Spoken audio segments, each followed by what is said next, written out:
श्रीभगवानुवाच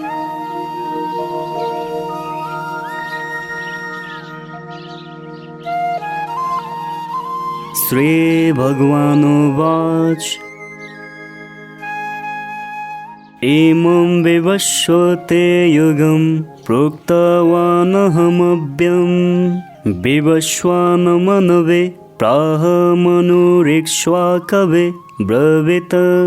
पहिलो श्लोक। श्री भगवानले भन्नुभयो, मैले यो अविनाशी युगलाई भनेको थिएँ।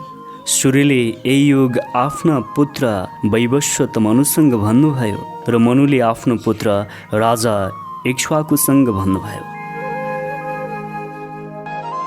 एवं परम्परा प्राप्तमिमं राजर्षय विदुः सकाले नेह महता योगो नष्टः परन्तप।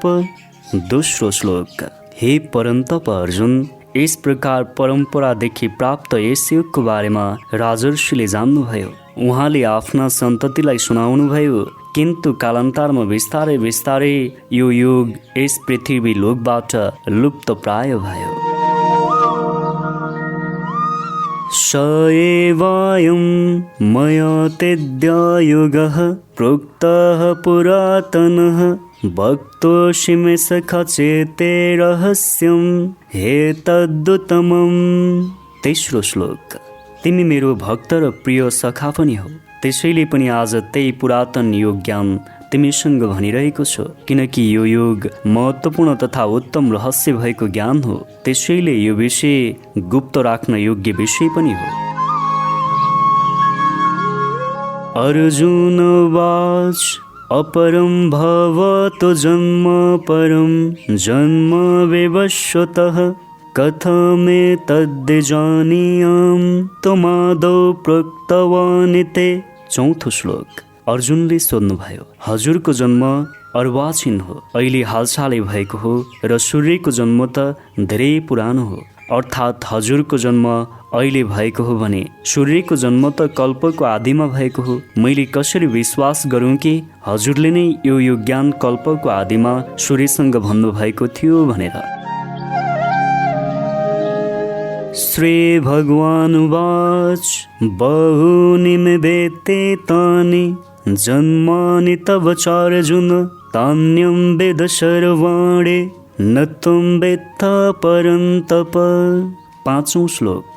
भगवानले भन्नुभयो, हे परन्तप अर्जुन, तिम्रो र मेरो सृष्टि क्रम अनुसार धेरै जन्म भइसकेका छन्। ती अनेकौं जन्मको बारेमा तिमीलाई थाहा छैन, त्यसैले ती अनेक जन्मको बारेमा तिमीले जानेकै छैनौ, किनकि तिमी प्राकृतिक अधीनमा जन्मिन्छौ। किन्तु म मायापति हुनाले प्रकृतिलाई अध्ययन गरेर जन्म रूपमा अवतरण हुन्छु, त्यसैले ती सबै जन्मको बारेमा मैले जानेको छु।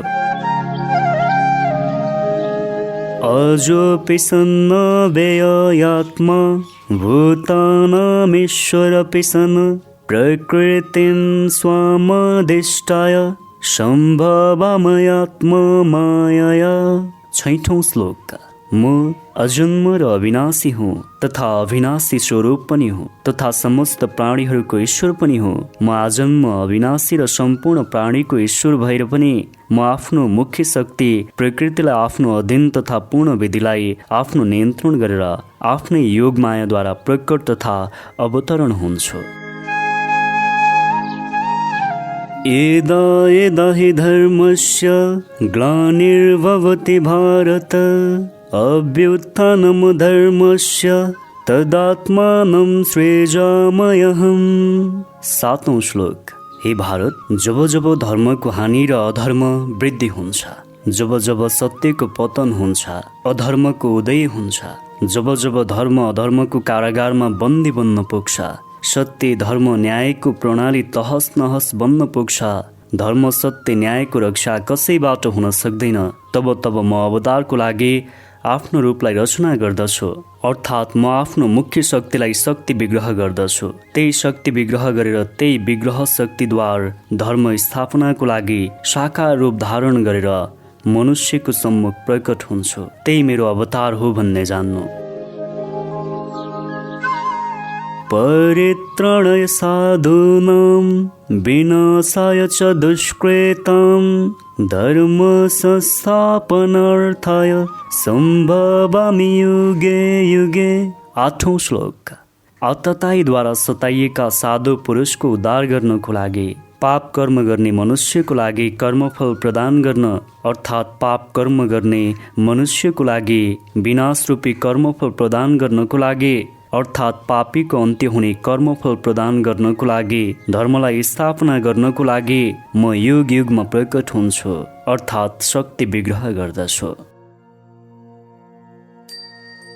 जन्म कर्म च मे दिव्यमेवं यो वेत्ति तत्त्वतः तक्त्वा देहं पुनर्जन्म नैते मामेतेष्वर्जुन।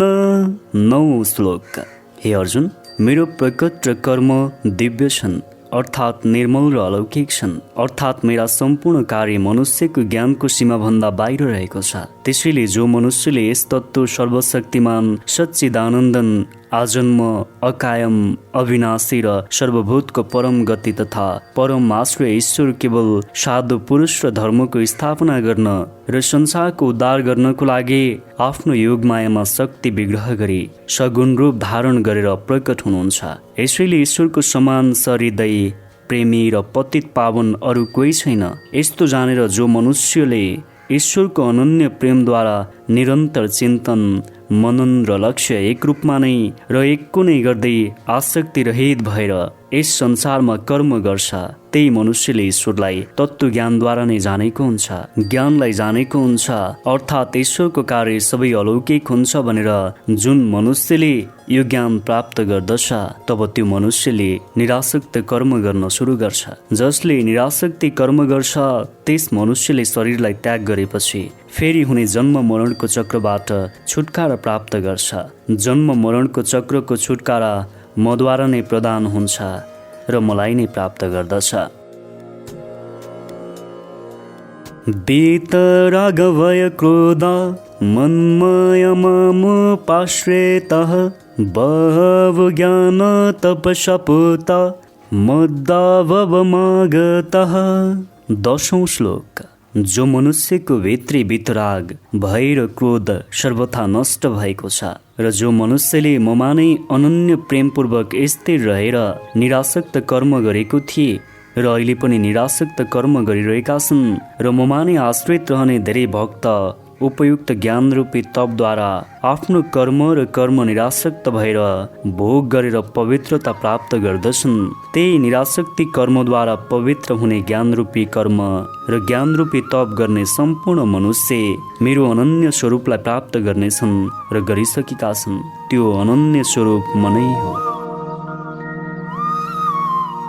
एथा मम प्रपद्यन्ते तमस्ततैव भजाम्यहम् मम बतर्मानुवर्तन्ते मनुष्यः पार्थ सर्वशः। 11औं श्लोक।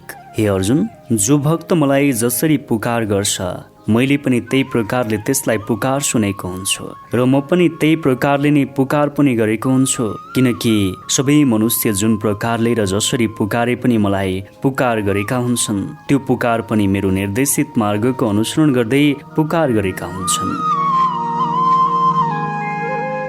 काङ्क्षन्त कर्मणां सिद्धिं यजन्तैः देवताः क्षिप्रं हि मानुषे लोके सिद्धिर्भवति कर्मजा।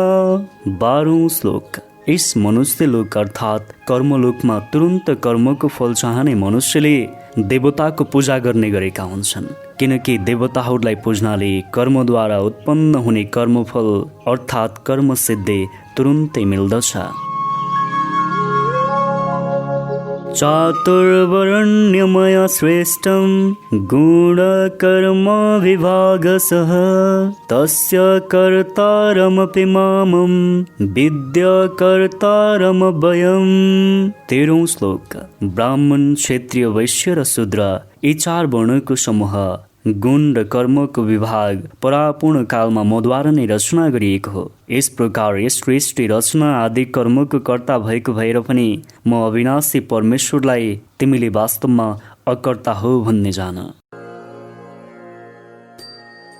न मां कर्माणि लिम्पन्ते न मे कर्मफले स्पृह एते मामभिजानाति कर्मभिर्न सबध्यते। 14औं श्लोक। कर्मको फलमा मेरो कुनै स्पृहा अर्थात् इच्छा छैन। म निरासक्त कर्मको मालिक हुनाले म कुनै कर्ममा पनि लिप्त पनि छैन, अर्थात् म कर्ममा आसक्ति छैन। म तटस्थ छु अर्थात् स्थिर छु।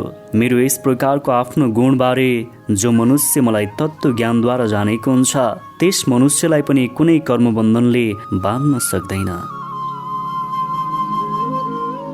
एवं ज्ञात्वा कृतं कर्म पूर्वैरपि मुमुक्षुभिः कुरु कर्मैव तस्मात् तं पूर्वैः पूर्वतरं कृतं।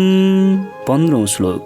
पूर्वकालमा मेरा भक्तले मलाई निरासक्त कर्म गर्ने ईश्वर भन्ने जानेर ती सबै भक्तले निरासक्त कर्म गरेर कर्मफल अनुसार मुमुक्षु प्राप्त गरे। त्यसैले हे मनुष्य, तिमीले पनि आफ्नो पूर्वजद्वारा गरिएको निरासक्त कर्म गर्दै मुमुक्षलाई नै आफ्नो लक्ष्य राख्दै निरासक्त कर्म गर्नु। किम कर्मेति कवयोप्यत्र मोहिताः तत्ते कर्म प्रवक्ष्यामि यज्ञात्वा मोक्षस्य शुभात्। 16औं श्लोक। कर्म के हो र अकर्म के हो भन्ने विषयमा स्वतन्त्र रूपले कर्म र अकर्मको बारेमा निर्णय गर्नमा बुद्धिमान पुरुष पनि मोहित हुन पुग्छन्। त्यसैले त्यस कर्मत्वको बारेमा मैले तिमीलाई राम्ररी ज्ञान प्रदान गर्नेछु, जुन ज्ञान जानेर तिमी पनि अशुभ कर्म अर्थात् कर्म बन्धनबाट मुक्त हुन सक्नेछौ। कर्मणो ह्यापि बोधव्यं बोधव्यं च विकर्मणः अकर्मणश्च बोधव्यं गहन कर्मणो गतिः। 17औं श्लोक। कर्मको स्वरूप पनि जान्नुपर्ने हुन्छ, अकर्मको स्वरूप पनि जान्नुपर्छ तथा विकर्मको स्वरूप पनि जान्नुपर्छ, किनकि कर्मको गति गहन विषय र विशेष स्वरूप रहेको छ। कर्मण्य कर्म यः पश्येद कर्मणि च कर्म यः स बुद्धिमान् मनुष्यसु संयुक्तः कृतस्न कर्म कृत। 18औं श्लोक। जो मनुष्यले कर्ममा अकर्म देखेको हुन्छ र जो मनुष्यले अकर्ममा कर्म देखेको हुन्छ त्यो मनुष्यहरूमा बुद्धिमान मनुष्य हो। त्यो मनुष्य नै योगी हो। त्यस योगीले समस्त कर्मलाई निरासक्त भएर आफ्नो कर्म गरेको हुन्छ। योगी महात्मा पुरुषको आचरण र तिनीहरूको महिमाको बारेमा यो कुरा हो। एस्य सर्वे समारम्भाः काम संकल्प वर्जितः ज्ञानाग्निदग्ध कर्मणं तमहुः पंडितं बुधः। 19औं श्लोक। जुन मनुष्यले सम्पूर्ण शास्त्र सम्मत कर्म बिना कामना बिना आशाले कर्म गरेको हुन्छ तथा जुन मनुष्यले समस्त कर्मको कर्मफल ज्ञान रूपी अग्निद्वारा भस्म गरेर निरासक्त कर्म गरेको हुन्छन् त्यस महापुरुष त्यस ज्ञानी मनुष्यलाई नै पण्डित भनिन्छ। तकत्वा कर्म फलासंगम नित्य तृप्तो निराश्रयः कर्मण्य विप्रवृत्तोपि नैव किंचित् करोति सः। 20औं श्लोक। जो मनुष्य समस्त कर्ममा र त्यस कर्मको कर्मफलबाट आसक्तिलाई सर्वथा त्याग गरेर संसारको आश्रयबाट रहित भएको छ र परमात्मामा नित्य तृप्त रहेको छ त्यो मनुष्य कर्म राम्ररी गरेको भए पनि वास्तवमा त्यो केही पनि गरेको हुँदैन। निराश्रित चित्तात्मा त्यक्त सर्व परिग्रह शरीरं केवलं कर्म कुर्वन् प्लन्ते किल्बिषम्। 21औं श्लोक। जुन मनुष्यले अन्तःकरण र इन्द्रिय सहित शरीरलाई आफ्नो नियन्त्रणमा राखेको छ जुन मनुष्यले समस्त विषय वासना तथा भोग वस्तुको सामग्रीको परित्याग गरेको छ, यस्तो आशा रहित पुरुष केवल शरीर सम्बन्धी कर्म कार्य गर्दा गर्दै पनि पाप गरिरहेको हुँदैन। एदृक्शलभ सन्तुष्टो द्वन्द्वातीतो विमत्सरः समः सिद्धावसिद्धौ च कृत्वापि न निबध्यते। 22औं श्लोक। जो मनुष्यको आफ्नो इच्छा बिना नै आफै प्राप्त भएको वस्तु या पदार्थमा सधैँ सन्तुष्ट रहेको हुन्छ, जुन मनुष्यमा ईर्ष्याको सर्वथा अभाव रहेको हुन्छ, जो मनुष्य हर्ष शोक आदि द्वन्द्वमा सर्वथा अतीत भएको हुन्छ, सिद्धि र असिद्धिमा सधैँ सम रहने कर्मयोगी मनुष्यलाई कर्म गरिरहँदा पनि कर्मबन्धनले छुन सक्दैन। गतसङ्गस्य मुक्तस्य ज्ञानावस्थितचेतसः यज्ञाचरतः कर्म समग्रं प्रवेल्यते। 23औं श्लोक। जुन मनुष्यको आसक्ति सर्वथा नष्ट भएको छ, जो मनुष्य देहाभिमान र ममता रहित भएको छ, जो मनुष्यको चित्त निरन्तर ईश्वर बारेको ज्ञानमा स्थिर रहेको हुन्छ, यस्तो यज्ञ सम्पादनको लागि कर्म गर्ने मनुष्यले आफ्नो सम्पूर्ण कर्महरू धर्मको रक्षा र आफ्नो कर्तव्यको लागि गरेको हुनाले त्यस मनुष्यको सम्पूर्ण कर्मबन्धन आफै विलीन भएर जान्छन्। ब्रह्मार्पणं ब्रह्म हविर्ब्रह्मागन ब्रह्मण हुतं ब्रह्मैव तेन गन्तव्यं ब्रह्म कर्म समाधिन। 24औं श्लोक। यज्ञमा अर्पण अर्थात् श्रुवा आदि पनि ब्रह्म नै हो। हवन गर्न योग्य द्रव्य पनि ब्रह्म हो। ब्रह्मरूप कर्ताद्वारा ब्रह्मरूप अग्निमा आहुति दिने कार्यको क्रिया पनि ब्रह्म नै हो। त्यस ब्रह्म कर्ममा स्थिर रहेर योगीद्वारा प्राप्त गर्ने योग्य फल पनि ब्रह्म नै हो। दैवमेवापरे यज्ञं योगिनः पयुर्पासते ब्रह्मगणवापरे यज्ञं यज्ञैवोपजुह्वते। 25औं श्लोक। ज्ञानी योगीजनले देवताको पूजन रूप पर ब्रह्म परमात्मा रूप अग्निमा अभेद दर्शन रूप यज्ञद्वारा नै आत्मरूप यज्ञको हवन गरेका हुन्छन्। श्रोत्रादीनिन्द्रियाण्यन्ये संयमाग्निषु जुह्वते शब्दादीन विषयानन्य इन्द्रियाग्निषु जुह्वते। 26औं श्लोक। ज्ञानी योगीजन क्षेत्र आदि समस्त इन्द्रियको संयम रूप अग्निमा हवन गरेका हुन्छन् र अरू कयौं योगी शब्द आदि समस्त विषयको इन्द्रिय रूप अग्निमा हवन गरेका हुन्छन्। सर्वाणीन्द्रियकर्माणि प्राणकर्माणि चापरे आत्मसंयम योगाग्नौ जाहवते ज्ञानदीपिते। 27औं श्लोक। ज्ञानी योगीजन इन्द्रियद्वारा हुने सम्पूर्ण क्रिया र प्राणको समस्त क्रियाको ज्ञानद्वारा प्रकाशित आत्मसंयम योग रूप अग्निमा हवन गर्ने गरेका हुन्छन्।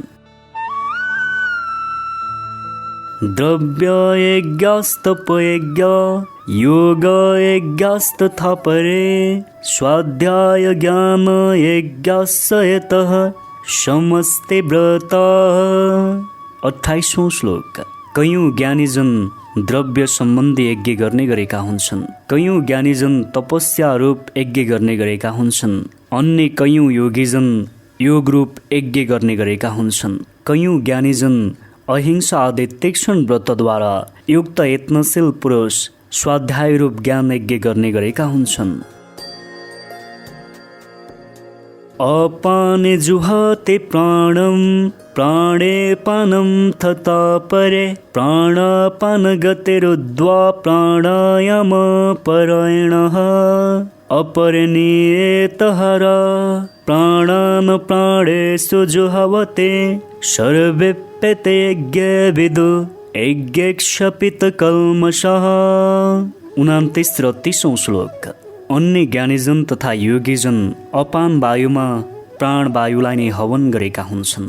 त्यस्तै अन्य ज्ञानी तथा योगीजन प्राणवायुमा अपान वायुलाई हवन गरेका हुन्छन् तथा अन्य कयौँ ज्ञानीजन तथा योगीजन नियमित आहार गर्ने प्राणायाम परायण पुरुष प्राण र अपानको गतिलाई रोकेर प्राणलाई नै प्राणमा नै हवन गरेका हुन्छन्। यी सबै ज्ञानी तथा योगी सबै साधक यज्ञद्वारा पापलाई नाश गर्ने र यज्ञको बारेमा ज्ञान प्राप्त गरेका हुन्छन्। यज्ञ श्रेष्ठामृतभुजो यान्ते ब्रह्म सनातन नायं लोकस्तयज्ञस्य कुतोऽन्यः कुरुषत्तम। 31औं श्लोक। हे कुरुश्रेष्ठ अर्जुन, यज्ञबाट बचेको अमृतरूप अन्नको भोजन गर्ने योगीजन सनातन परब्रह्म परमात्मालाई प्राप्त गर्दछन् र यज्ञ नगर्ने मनुष्यको त यस मनुष्य लोक शान्ति तथा सुखदायक हुँदैन भने परलोक कसरी सुखदायक हुन सक्छ। एवं बहुविद्या वितता ब्रह्मण मुखे कर्म जान विद्येतान सर्वान् एवं ज्ञात्वा विमोक्ष्यसे। 32औं श्लोक। यसै गरी अरू पनि अनेक प्रकारका यज्ञहरूको बारेमा वेदको वाणीमा विस्तारपूर्वक भनिएको छ। ती सबै प्रकारका यज्ञलाई मन इन्द्रिय र शरीरको क्रियाद्वारा सम्पन्न हुने यज्ञ हुन् भन्ने मनुष्यले बुझ्नु र जान्नुपर्छ। यस प्रकारले सम्पूर्ण यज्ञलाई तत्त्वद्वारा जानेर यज्ञको अनुष्ठान गरेर यज्ञद्वारा नै ती सम्पूर्ण कर्मबन्धनबाट सर्वथा मुक्त हुनेछौ। श्रेयान्द्रभयं यादज्ञा जज्ञान यज्ञः परन्तप सर्वकर्माखिलं पार्थज्ञाने परिसमाप्यते। 33औं श्लोक। हे परन्तप अर्जुन, द्रव्यमय यज्ञको अपेक्षा ज्ञान यज्ञ अत्यन्त श्रेष्ठ छ तथा बाँकी सम्पूर्ण यावन मात्रा कर्महरू ज्ञान प्राप्त गरिसकेपछि समाप्त हुन्छन्। तदिद्दे प्राणे पातेन परे प्रसन्न सेवया उपदिक्ष्यन्ते ते ज्ञानं ज्ञानेनस्तत्त्वदर्शिनः। 34औं श्लोक।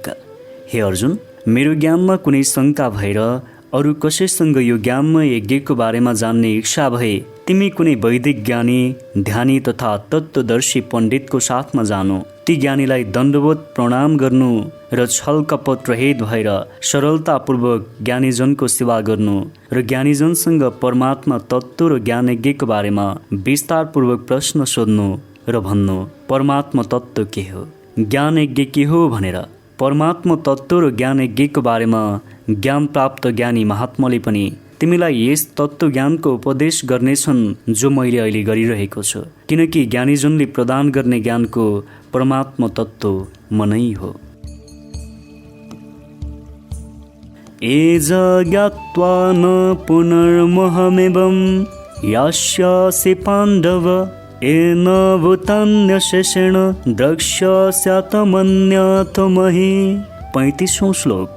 जुन परम तत्त्वलाई जानेर फेरि तिमी यस प्रकारको विषय वासनाको मोहलाई प्राप्त हुने छैनौ तथा हे अर्जुन, जुन तत्त्व ज्ञानद्वारा तिमी सम्पूर्ण भूतको निशेष भावले पहिले आफू र पछि सच्चिदानन्दघन परमात्मा नै देख्नेछौ, त्यो पछि देखिने सच्चिदानन्दघन परमात्मा म नै हो।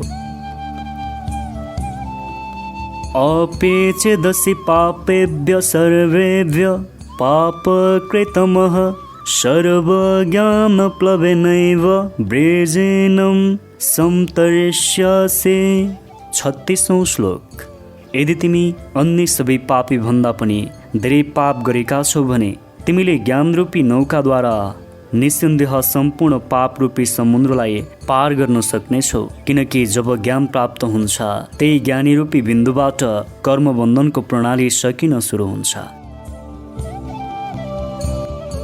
एथे धम्से समिदुग्निर्भस्म सातकुरुते अर्जुन ज्ञानाग्निः सर्वकर्माणि भस्म सातकुरुते तथा। 37औं श्लोक। हे अर्जुन, जसरी प्रज्वलित अग्निले इन्धनलाई पूर्ण रूपमा भस्ममय गरिदिन्छ, ठिक त्यस्तै ज्ञानरूपी अग्निले अघि बन्ने सम्पूर्ण कर्मबन्धनलाई भस्ममय गरिदिन्छ। न हि ज्ञानेन सदृशं पवित्रमिह विद्यते तस्योऽयं योग संसिद्धः कालेनात्मनि विन्दते। 38औं श्लोक। यस संसारमा ज्ञानले जसरी मनुष्यलाई पवित्र गर्छ र ज्ञान जस्तो समान पवित्र गर्ने अन्य कोही साधना, भक्ति, उपासना, यज्ञहरू छैनन्। त्यसैले कैयौँ जन्मदेखि कर्म गर्दै आएको र कर्मबन्धनमा परिरहेको मनुष्य पनि यही ज्ञानको कर्मयोगद्वारा शुद्धान्तकरण हुन पुग्छ र मनुष्यले आफूले नै आफूलाई प्राप्त गर्छ, अर्थात् आत्मालाई प्राप्त गर्छ। श्रद्धावा लभते ज्ञानं तत्परः समतेन्द्रिय ज्ञानं लब्ध्वा परां शान्तिमचिरणादे गच्छते। 39औं श्लोक। जितेन्द्रिय, साधन परायण र श्रद्धावान मनुष्यले सधैँ ज्ञानलाई प्राप्त गरेको हुन्छ तथा जब ज्ञानलाई प्राप्त गर्छ त्यस मनुष्यले बिना कुनै विलम्ब गरेर तत्काल नै भगवत प्राप्ति रूप परम शान्तिलाई प्राप्त गर्ने ज्ञान प्राप्त गर्दछन्। त्यही ज्ञानद्वारा नै परम शान्तिलाई नै प्राप्त गर्छ। अज्ञेश्वा श्रद्धानस्य संशयात्मा विनश्यते नायं लोकस्ति न परो न सुखं संशयात्मन। 40औं श्लोक।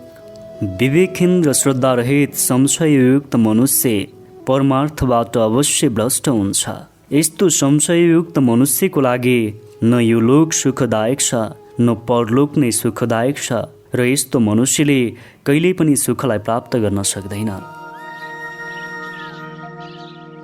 योग संसन्न्यस्त कर्माणं ज्ञान संच्छिन्न संशयं आत्मवन्तं न कर्माणि निबध्नन्ति धनञ्जय। 41औं श्लोक। हे धनञ्जय, जुन मनुष्यले कर्मको विधिद्वारा समस्त कर्मको परमात्मामा अर्पण गर्यो र जुन मनुष्यले विवेकद्वारा आफूमा आउने समस्त संशयलाई वशमा गर्यो या नाश गर्यो, यस्तो संशयलाई आफ्नो वशमा गर्न मिल्ने र अन्तःकरणवाला पुरुषलाई कुनै कर्मबन्धनले छुन सक्दैन। तस्माद् ज्ञान सम्भूतं रेतस्तं ज्ञानशीनात्मनः चित्तवैनं संशयं योगमातिष्ठोत्तिष्ठ भारत। 42औं श्लोक। त्यसैले हे भरतवंशी अर्जुन, तिमी आफ्नो हृदयमा स्थित यस अज्ञानजनित दर्शाउने संशयको विवेक र ज्ञानरूपी तरवारद्वारा काटु वा छेदन गरेर समत्व रूप कर्मयुगमा स्थित हुनु या समर्पण गर्नु र युद्धका लागि गरिने आफ्नो जिम्मेवारी पूरा गर्न तयार बन्नु। ओम तत्सदिति श्रीमद्भगवत गीतासूपनिषत्सु ब्रह्मविद्यायां योगशास्त्रे श्रीकृष्णार्जुन संवादे ज्ञानकर्म संन्यास योग नाम 4th अध्याय। इस प्रकारले उपनिषद ब्रह्म विद्या तथा योग शास्त्र रूप श्रीमद् भगवत गीताको श्रीकृष्ण अर्जुन संवादमा रहेको ज्ञान कर्म संन्यास योग नामको 4 अध्याय पूरा भयो।